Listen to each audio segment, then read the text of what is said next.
병원을 방문하게 되면 궁금하실 것 같아요. 병원 가서 무슨 검사를 어떻게 하게 돼서 내가 진단을 받게 되는지 어떤 그렇죠. 검사를 하게 될까요? 보통 선생님? 방문하시면 기본적으로 의사 선생님들이 하는 일들은 하게 돼요. 간단히 뭐 이유에 대한 그런 뭐 히스토리라고 그러죠. 우리가 그런 것을 청취를 하게 되고요. 어떠한 것이 연관이 됐을까를 추측을 하기 위해서 보통 그런 걸 하게 되고요. 그리고 이학적 검사라고 그러죠. 그래서 간단한 이제 구강 관련된 검사들, 이비인후과 선생님이 있으면 조금 더 해부학적인 검사를 좀 더 할 수도 있고요. 그리고 이제 중요한 게 결과적으로 저희가 삼키는 과정을 좀 관찰을 해야 되는데 삼키는 과정은 안 보여요. 밖에서 보면.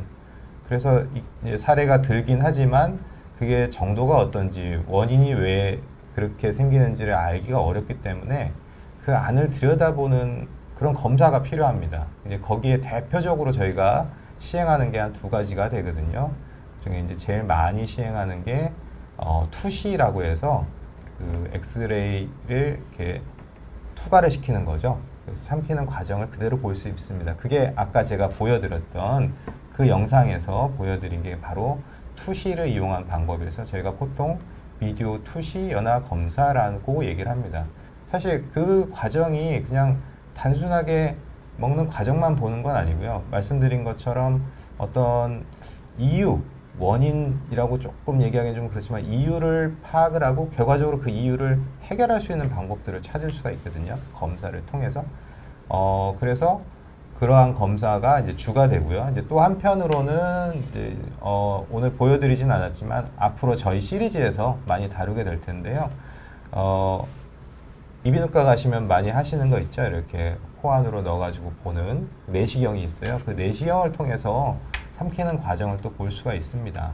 그래서 그러한 방법을 통해서 하는 것도 있고, 그래서 그런 과정이 너무 어렵거나 힘들거나 그렇지 않으니까 자연스럽게 그냥 병원 가셔서 상담 받으시면 아주 속 시원하게 해결할 수 있을 거라 저는 생각을 해요. 네, 이게 이제 병일 경우에 삼키는 것이 정말 장애가 있을 경우에 그 점사상에서 어떻게 나타나는지 궁금하실 것 같아요.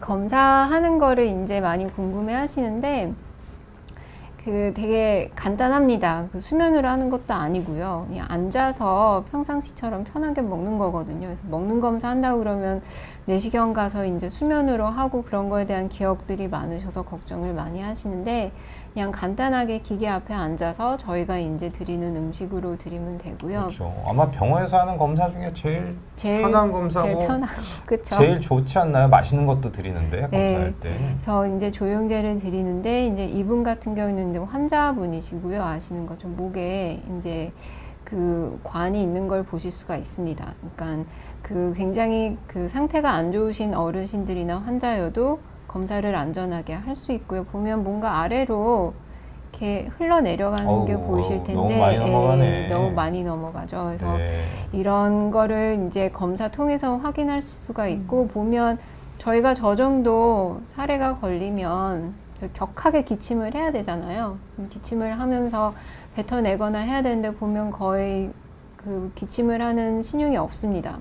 그러니까 이런 경우가 제일 위험한 거죠. 근데 그렇죠. 이거는 비디오 투시 연화 검사나 아니면 어떤 특별한 검사를 하지 않고서는 겉에서 보면 알 수가 없기 때문에 꼭 흡인이 되는지 확인하는 것도 중요하고, 아까 전에 보신 것처럼 이제 기침이 그때 나와서 환자가 격하게 이제 뱉어내려고 하는 그런 반사도 있는지 확인을 하는 것이 굉장히 중요한데, 이걸 말씀드리는 게 보호자분들이 셀프 테스트를 하세요. 특히 이제 병원에 입원해 계시고 이런 목관하고 있으면 꼭 물을 한두 수저 드린단 말이죠.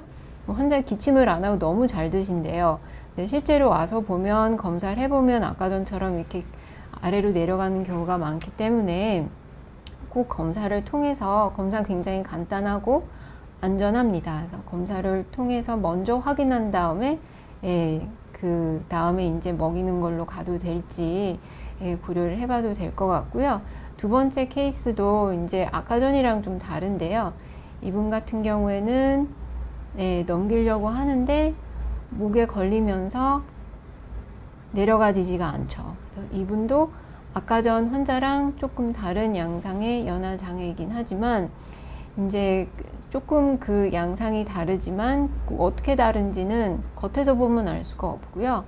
이런 검사를 통해서 저희가 확인을 할 수가 있습니다. 아까 전에 이제 박진우 교수님께서 말씀 주신 이제 코로 내시경을 들어가서 삼키는 과정을 볼 수 있다고 말씀을 하셨고요. 이제 단어가 연하 내시경이라고 이제 검사명이 되어 있는데 또 되게 두려워하시거든요. 저희 윗내시경 받을 때처럼 또 수면으로 하고 하시는데 사실 그냥 코로 잠깐 들어가서 침을 제대로 삼키는지 확인도 할 수 있기 때문에 예, 만약 사례가 걸리는데 정말 병원을 가봐야겠다면 할 수 있는 검사들이 대부분 여러분들이 병원에 와서 하는 검사 중엔 가장 덜 불편하고 가장 안전하니까 예, 그거를 유념하시면 좋을 것 같습니다. 솔직히 요 방법이 아까 보여드린 것보다는 좀 불편하죠. 코로 네. 들어가니까 좀 불편하실 수 있죠. 하지만 방사선 노출이 없다는 장점이 있어요. 그죠? 그렇죠. 그리고 검사를 어제 했는데 내일 할 수도 있고 네. 그 다음 날에 반복적으로 자주 할 수 있고 예, 좀 그렇죠. 중환이셔서 휠체어 앉지 못하시면 방사선 투시 연화 검사실에 들어가지를 못하시거든요.